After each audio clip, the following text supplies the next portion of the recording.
நிலைத்திருந்து அமல் செய்யக்கூடிய பாக்கியத்தை நசீபாக்குவானாக. அன்பான சகோதரர்களே,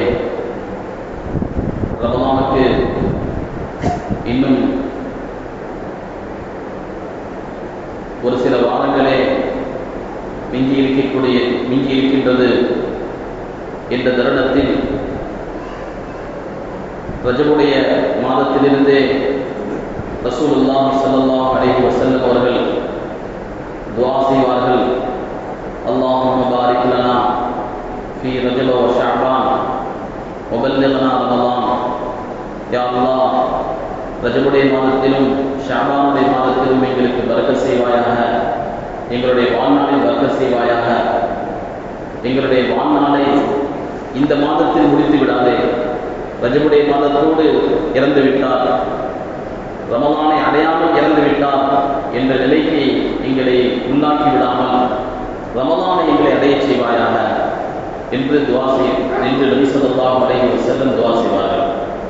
ஏனென்றால் ரமலான் என்பது ஒரு மூமினுடைய வாழ்க்கையில் கிடைக்கக்கூடிய மிகப்பெரிய பாக்கியம். அது ஒரு மனிதர் தன்னுடைய நன்மைகளை அதிகரித்துக் கொள்வதற்கான மிக அற்புதமான சந்தர்ப்பம் ரமலான் என்பது. எனவே நபி ஸல்லல்லாஹு அலைஹி வஸல்லம் இந்த துஆக்களின் மூலம் தன்னுடைய வாழ்நாள் அதிகரிக்கப்பட வேண்டும், ரமலானை அடைய வேண்டும் என்ற அந்த ஆசையை தூண்டியிருக்கிறார். ரமலான் வரும்பொழுது வரட்டும் என்று இருக்காமல், அது வருவதற்கு முன்பே அதற்கான தயாரிப்புகளையும் அதற்கான பிரார்த்தனைகளையும் செய்ய வேண்டும் என்று நபி ஸல்லல்லாஹு அலைஹி வஸல்லம் இந்த பிரார்த்தனையின் மூலம் நமக்கு வழிகாட்டி இருக்கிறார்கள். அன்பான சகோதரர்களே, எனவே நம்மளுடைய அன்றாட துஆக்கள்ல ஒரு துஆவாக இந்த துஆவை சேர்த்துக் கொள்ள வேண்டும். ரமலானை அடைய வேண்டும் என்ற ஆசை, ஆர்வம் இப்போதிருந்தே நமக்கு ஏற்பட்டுக் கொண்டே இருக்க வேண்டும். அதற்காக வேண்டி உண்டான முயற்சிகளில் ஈடுபடணும். அன்பான சகோதரர்களே, ரஜபுடைய மாசத்துல மிக முக்கியமான ஒரு நிகழ்வு நடந்தது, மிஅராஜுடைய நிகழ்வு என்பதாக நாம் சரித்திரத்திலே வரலாற்றின் மூலமாக கேள்விப்பட்டிருக்கின்றோம். ரஜபுடைய 27ஆம் தேதி ரசூலுல்லாஹி ஸல்லல்லாஹு அலைஹி வஸல்லம் அவர்கள் மிஅராஜ் பயணம் மேற்கொண்டார்கள் என்ற அந்த சம்பவம் இந்த ரஜபுடைய மாதத்திலே நடந்தது. இந்த மிஅராஜ் என்பது வேறு எந்த நபிமார்களுக்கும் இந்த ஒரு வாய்ப்பு கிடைக்கவில்லை. எல்லா நபிமார்களும் அல்லாஹ்வுடைய தூதர்கள் தான், அல்லாஹ்வால் அனுப்பி வைக்கப்பட்டவர்கள் தான், அல்லாஹ்வால் அங்கீகரிக்கப்பட்டவர்கள் தான், அல்லாஹ்வுடைய பிரியத்தை சம்பாதித்தவர்கள் தான். ஆனால் ரசூலுல்லாஹி ஸல்லல்லாஹு அலைஹி வஸல்லம் அவர்களுக்கு கிடைத்த ஒரு பெருமை என்னவென்று சொன்னால், எதையெல்லாம் சொன்னார்களோ, சொர்க்கத்தை சொன்னார்கள், நரகத்தை சொன்னார்கள், மலக்குகளை சொன்னார்கள், விண்ணுலகிலே நடக்கக்கூடிய அம்சங்களை சொன்னார்கள். இது எதையெல்லாம் சொன்னார்களோ அதை கண்கூடாக பார்க்கக்கூடிய ஒரு சந்தர்ப்பம் என்பது மிஅராஜின் மூலம் நபி ஸல்லல்லாஹு அலைஹி வஸல்லம் அவர்களுக்கு கிடைத்தது. மற்ற நபிமார்களும் சொன்னார்கள், ஆனால் அவர்கள் அல்லாஹ் சொன்னதான் சொன்னார்கள். ஆனால் ரசூலுல்லாஹி ஸல்லல்லாஹு அலைஹி வஸல்லம் அவர்கள் மக்களுக்கு பிரச்சாரம் செய்தார்கள், தீனை எடுத்து வைத்தார்கள், கொள்கைகளை சொன்னார்கள், சொர்க்கம் நரகம் இருக்கின்றது என்பதாக சொன்னார்கள். அந்த சொர்க்க நரகத்தை போய் பார்த்து விட்டு கூட வந்தார்கள், அல்லாஹ்வோடு உரையாடி விட்டு வந்தார்கள். அப்படிப்பட்ட ஒரு மிகப்பெரிய பெருமை ரசூலுல்லாஹி ஸல்லல்லாஹு அலைஹி வஸல்லம் அவர்களுக்கு மிஅராஜுடைய சம்பவத்தின் மூலம் கிடைத்தது. அவ்வளவு பெரிய சிறப்பை இந்த மாதம் தன்னுடைய வைத்திருக்கின்றது. எனவே இந்த மிஅராஜ் நபி அவர்களுக்கு கிடைத்த இந்த பெருமை, நபி அவர்களுக்கு மட்டுமே கிடைத்த இந்த சிறப்பு, இதற்கு என்ன காரணம்? இதை நம்ம கொஞ்சம் யோசிச்சு நம்முடைய வாழ்க்கையில் அதிலிருந்து கிடைக்கக்கூடிய பாடங்களை நாம் நடைமுறைப்படுத்தினால், அதை செயல்படுத்தினால், எப்படி நபி ஸல்லல்லாஹு அலைஹி வஸல்லம் அவர்களுக்கு இந்த சிறப்பு கிடைத்ததோ, இந்த பெருமை கிடைத்ததோ, அந்த மாதிரி ஒரு பெருமையும் சிறப்பும் அல்லாஹ் நம்முடைய வாழ்க்கையிலும் கண்டிப்பாக ஏற்படுத்துவான். அன்பான சகோதரர்களே, பெரியவர்களே, இந்த மிஅராஜுடைய சம்பவம் என்பது நபி ஸல்லல்லாஹு அலைஹி வஸல்லம் அவர்களுக்கு கடுமையான நெருக்கடி ஏற்பட்டதற்கு பிறகு ஏற்பட்டதாக உலமாக்கள் சொல்கின்றார்கள். சிலருக்கு சில கஷ்டங்கள் வரலாம், ஆனால் ஒரு சிலருடைய பிரிவு என்பது நம்மால் தாங்கிக் கொள்ள இயலாது.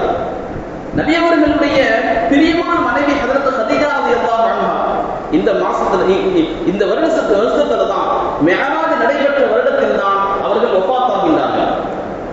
நபி அவர்களை அரணை போல பாதுகாத்தவர்கள் அபூ தாலிப். அவங்களுடைய வஃபாத்தும் இப்போதான் ஏற்படுது. என்னதான் இருந்தாலும் ஒரு மனுஷன் தானே, ஒரு கவலை வரத்தான் செய்யும். ஒரு விதமான நெருக்கடி, அவர் மன நெருக்கடிக்கு உள்ளாவார். ஒரு பக்கம் தன்னுடைய பிரச்சாரம், அந்த பிரச்சாரத்திற்கு மக்காவாசிகள் தடை ஏற்படுத்துகின்றார்கள். தடை ஏற்படுத்துவது மட்டுமல்ல, ரொம்ப பெரிய அநியாயம் செய்யறாங்க. வணக்கத்திற்குரிய நாயன் அல்லாஹ்வை தவிர வேறு யாரும் இல்லை என்ற இந்த சரியான கலிமா, சரியான வார்த்தை, இந்த வார்த்தையை சொன்னதற்காக நபி ஸல்லல்லாஹு அலைஹி வஸல்லம் துன்புறுத்தப்பட்டார்கள். அவர்கள் சஜிதாவில் தொழுகையில் இருக்கும் பொழுது எங்கோ அறுக்கப்பட்ட ஒட்டகத்துடைய குடலை தூக்கி கொண்டு வந்து அவர்களுடைய தலை மீது போட்டார்கள். நடமாடுவதற்கு அவர்களுக்கு சுதந்திரம் இல்லை. அது மட்டுமல்ல, யாரெல்லாம் அவர்களை ஏற்றுக்கொண்டார்களோ, நபி அவர்கள் சொன்னதை யாரெல்லாம் ஏற்றுக்கொண்டார்களோ அந்த நபித்தோழர்கள் எல்லாம் இந்த மாதிரியான கஷ்டத்திற்கு உள்ளாக்கப்பட்டார்கள். அப்ப ஒரு பக்கம் இந்த மாதிரி மக்கள் தரக்கூடிய கஷ்டம், இன்னொரு பக்கம் இழப்புகள். நபி ஸல்லல்லாஹு அலைஹி வஸல்லம் அவர்கள் யோசிக்கின்றார்கள், மக்காவில் தான் நம்ம பேச்சை கேட்கல, குறைஞ்சபட்சம் தாயிப்புக்காவது போவோம், பக்கத்து ஒரு தாயிப், அந்த தாயிப்புக்காவது செல்வோம், அங்கே சென்றாவது அந்த மக்களாவது நான் சொல்வதை ஏற்கின்றார்களா என்று பார்ப்போம், இந்த கலிமாவை ஏற்று எனக்கு உதவி செய்கின்றார்களா என்று பார்ப்போம் என்று மக்காவிலிருந்து ரசூலுல்லாஹி ஸல்லல்லாஹு அலைஹி வஸல்லம் தாயிப்புக்கு புறப்படுகின்றார்கள். எப்படி போறாங்க அப்படின்னு சொன்னா, கால்நடையாக போறாங்க. ஒட்டகத்தில் ஏறி வாகனத்தில் ஏறி போனா ஊரை விட்டு ஓடி போறாரு என்று மக்கள் சொல்லிவிடுவார்களோ என்பதற்காக கால்நடையாக செல்கிறார்கள். மக்காவிலிருந்து தாயிப்புங்கிறது எத்தனை கிலோமீட்டருங்கிறது மக்காவில் பணிபுரிந்தவர்கள் அவர்களுக்கு தெரியும். அவ்வளவு நீண்ட பயணம் அது. அவ்வளவு நீண்ட பயணத்தை ரசூலுல்லாஹி ஸல்லல்லாஹு அலைஹி வஸல்லம் கால்நடையாக மேற்கொள்கின்றார்கள். என்ன எதிர்பார்ப்போம்? அந்த மக்களாவது ஏற்பாங்க, என்னுடைய இந்த பேச்சுக்கு அங்கே ஒரு வரவேற்பு இருக்கும் என்ற எண்ணத்தோடு தாயிப்புக்கு செல்கின்றார்கள். ஆனா தாயிப் மக்கள் வரவேற்றார்களா? அங்கே சென்று ஒரு ஆசையோடு சென்றவர்கள் அங்குள்ள மக்களுடைய ரிப்ளை, அவர்கள் கொடுத்த பதில் ரொம்ப பெரிய மன வலியை ஏற்படுத்தியது. அவங்க சொன்னாங்களாம், நபியாக வருவதற்கு அல்லாஹ்வுக்கு நீங்க தான் கிடைச்சீங்களா, உங்களை தவிர வேற யாரும் நபியாக வருவதற்கு கிடைக்கலையா என்று இப்படியெல்லாம் நபி ஸல்லல்லாஹு அலைஹி வஸல்லம் அவர்களை தூற்றி பேசியது மட்டுமல்ல, ஏற்க மறுத்தது மட்டுமல்ல, இந்த தெருவில் இருக்கக்கூடிய சிறு பிள்ளைகள், அந்த மாதிரி அடிமைகள், இவர்களை எல்லாம் ஏவி இவரை அடித்து துரத்துங்கள் என்று நபி ஸல்லல்லாஹு அலைஹி வஸல்லம் அவர்களை கல்லை கொண்டு அடித்து துரத்தி எடுத்தார்கள். எத்தனை பெரிய வழியை நபி ஸல்லல்லாஹு அலைஹி வஸல்லம் சுமந்திருப்பாங்க. அவர்கள் என்ன சொல்ல வந்தார்கள்? படைத்தவனோடு படைப்புகளை சேர்க்க வந்தார்கள். படைப்புகள், மக்கள் அல்லாஹ்வை மறந்து வேறு ஏதோ பாதையில் பயணித்துக் கொண்டிருக்கின்றார்கள், கஷ்டப்பட்டுக் கொண்டிருக்கின்றார்கள், வேறு எதையோ வணங்கிக் கொண்டிருக்கின்றார்கள். அவர்களுக்கு நேரான பாதையை காட்ட வந்த ரசூலுல்லாஹி ஸல்லல்லாஹு அலைஹி வஸல்லம் சொந்த ஊரிலும் மக்காவிலும் துன்புறுத்தப்பட்டார்கள். சரி, பக்கத்து ஊருக்கு சென்றாவது அங்காவது வரவேற்பு கிடைக்கும் என்று சென்றால் அங்கேயும் கூட நபி அவர்களுக்கு பெரிய ஒரு எதிர்ப்பு கிளம்பியது. மட்டுமல்ல, சிறுவர்களை ஏவி அவர்களை கண்ணால் அடிக்க சொன்னார்கள். அந்த நேரத்தில் இன்னைக்கு நம்ம வாழ்க்கையில சொல்லுவோம், பொறுமையோடு இருக்கணும், சபரோடு இருக்கணும் அப்படின்னு சொல்லுவோம். ஆனால் அன்பான சகோதரர்களே, அந்த பொறுமை என்பதற்கான அர்த்தம் என்ன, எப்படியெல்லாம் பொறுமையாக இருக்க வேண்டும் என்பதை ரசூலுல்லாஹி ஸல்லல்லாஹு அலைஹி வஸல்லம் அவர்கள் கற்றுக்கிறோம். அடிக்கடி சொல்வதுண்டு, நாம் தினசரி படிக்கக்கூடிய புத்தகங்களில் நபியுடைய வரலாறை சேருங்கள். விடாமல் நாம் பத்திரிகைகளை படிக்கின்றோம், விடாமல் நாளிதழ்களை படிக்கின்றோம், விடாமல் ஏதாவது செய்திகள் வருகின்றதா என்று வாட்ஸ்அப் போன்றவைகளை பார்க்கின்றோம். அந்த வரிசையில தயவு செய்து ரசூலுல்லாஹி ஸல்லல்லாஹு அலைஹி வஸல்லம் அவருடைய வரலாறுகளை சேருங்கள், நபியுடைய வரலாறை படியுங்கள். ஒரு மனிதன் எப்படி வாழ வேண்டும், எந்த மாதிரி எல்லாம் குணங்களை வளர்த்துக் கொள்ள வேண்டும், சிரமங்களின் போது எப்படி இருக்க வேண்டும், மகிழ்ச்சியின் போது எப்படி இருக்க வேண்டும், ரசூலுல்லாஹி ஸல்லல்லாஹு அலைஹி வஸல்லம் அவர்கள் வழிகாட்டுவார்கள். அல்லாஹ் குர்ஆனில் சொன்னான், லகத் கான லகும் ஃபீ ரசூலில்லாஹி உஸ்வத்துன் ஹஸனா. அல்லாஹ்வுடைய தூதருக்கு, அல்லாஹ்வுடைய தூதரிடத்தில் அழகான முன்மாதிரி இருக்கு. எப்படி நடக்கணுங்கிறதுக்கான மாடல் ரசூலுல்லாஹி ஸல்லல்லாஹு அலைஹி வஸல்லம். அன்பான சகோதரர்களே, நபியுடைய வரலாறை உங்களுடைய அன்றாட வாழ்க்கையோடு சேருங்கள். தினசரி நாம் செய்யக்கூடிய வேலைகளில் ஒன்று, கடமைகளில் ஒன்றாக நபியுடைய வரலாறை படித்து பாருங்கள். இந்த சந்தர்ப்பத்தில் ரசூலுல்லாஹி ஸல்லல்லாஹு அலைஹி வஸல்லம் அழகான பொறுமையை மேற்கொண்டார்கள். அடித்து துரத்துகின்றார்கள். ஒரு பக்கம் கண்களில் இருந்து கால்களில் இருந்து ரத்தம் பீரிட்டு ஓடுகின்றது. அந்த நேரத்தில் அவர்கள் என்ன செய்வதென்று அறியாமல் மயக்கம் போட்டு கீழே விழுந்து விடுகின்றார்கள். அதில் ஜிப்ரீல் அலைஹிஸ்ஸலாம் அவர்கள் வந்து அவர்களை தூக்கி எழுப்புகின்றார்கள். எழுப்பிட்டு சொன்னாங்களாம், யா ரசூலல்லாஹ், மலைகளுடைய மலக்கு வந்திருக்கின்றார், மலைகளின் பொறுப்பு தரப்பட்ட மலக்கு வந்திருக்கின்றார். நீங்கள் சொன்னால் 2 மலைகளுக்கு மத்தியில் வைத்து இந்த தாய்ப்பு நகரையே இல்லாமல் ஆக்கிவிடுவேன் என்று அவர் சொல்கின்றார். உத்தரவு தாருங்கள் என்று நபியிடத்திலே கேட்கின்றார். அப்ப நபி ஸல்லல்லாஹு அலைஹி வஸல்லம் என்ன சொல்லியிருக்கலாம்? அந்த மாதிரி ஒரு சந்தர்ப்பத்தில் நம்ம மாதிரி ஆட்கள் இருந்தால் உடனே அடிச்சு அவர்களை ஒண்ணுமில்லாமல் ஆக்குங்கள், இதற்காகத்தான் எதிர்பார்த்திருந்தேன் என்று நம்முடைய ஆத்திரத்தை எல்லாம் நம்ம தீர்த்து விடுவோம். ஆனால் அன்பான சகோதரர்களே, ரசூலுல்லாஹி ஸல்லல்லாஹு அலைஹி வஸல்லம் எவ்வளவு பெரிய கஷ்டம், எவ்வளவு பெரிய கேவலம், எவ்வளவு பெரிய நெருக்கடியை ஏற்படுத்தி அந்த மக்களுக்கு நபி அவர்கள் சொன்ன பதில் என்ன தெரியுமா? இல்லை இல்லை, அப்படி விட்டு விடாதீர்கள், அப்படி செய்து விடாதீர்கள். இவர்கள் ஏற்காவிட்டால் என்ன, இவர்களுடைய சந்ததிகள் ஏற்பார்கள். அல்லாஹும்ம ஃபிர் லிகௌமி ஃபஇன்னஹும் லா யஅலமூன். யா அல்லாஹ், எனது சமுதாயத்தை மன்னிப்பாயாக, அவர்கள் அறியாதவர்கள் என்று துன்புறுத்திய மக்களுக்கு நபி அவர்கள் துஆ செய்தார்கள். அன்பான சகோதரர்களே, இதற்கு பெயர் பொறுமை. இவர்கள் ஏற்காவிட்டால் என்ன, இவர்களுடைய சந்ததிகள் ஏற்பார்கள் என்றார்கள். இன்னைக்கு நாம் பார்க்கின்றோம், உம்ராவுக்கு செல்லக்கூடியவர்கள், ஹஜ்ஜுக்கு செல்லக்கூடியவர்கள், மக்காவிற்கு செல்லக்கூடியவர்கள் கண்டிப்பாக தாயிஃபுக்கு செல்வார்கள். தாயிஃபுக்கு சென்று அங்கே பார்ப்பார்கள். முழுக்க முழுக்க முஸ்லிம்கள், எல்லாருமே முஸ்லிம்களாக மாறிவிட்டார்கள். நபி அவர்கள் அன்று என்ன சொன்னார்களோ அதை கண்கூடாக இன்று பார்த்துக் கொண்டிருக்கின்றோம். இந்த பொறுமையை கற்றுத்தந்தவர்கள் ரசூலுல்லாஹி ஸல்லல்லாஹு அலைஹி வஸல்லம். அதற்கு பிறகு அவங்க என்ன துஆ செஞ்சாங்க தெரியுமா? நாமெல்லாம் சில சிரமங்கள் ஏற்படும் பொழுது அல்லாஹ்ட்ட கோபப்படுறோம். எப்படி கோபப்படுறோம்? என் வாழ்க்கையில் ஏன் இப்படி நடக்குது, நான் தான் கிடைத்தேனா, எனக்கு மட்டும்தான் இப்படி நடக்கணுமா என்று அல்லாஹ்விடத்துல கோபப்படுறோம். ஆனால் ரசூலுல்லாஹி ஸல்லல்லாஹு அலைஹி வஸல்லம் எவ்வளவு பெரிய நெருக்கடி ஏற்பட்டதற்கு பிறகு அவங்க செய்த துஆக்கள் கிதாபுகளில் பதிவு செய்யப்பட்டிருக்கின்றன. அவர்கள் சொன்னார்கள், அல்லாஹும்ம இன்னி அஷ்கு இலைக துஅஃப குவத்தி, என் இறைவா, நான் பலகீனமானவன் தான். வகில்லத ஹீலதி, என்னிடத்தில் எந்த வலியும் கிடையாது தான். வஹவானி அலன்னாஸ், மக்களுடைய பார்வையில் நான் தாழ்ந்தவன் தான்.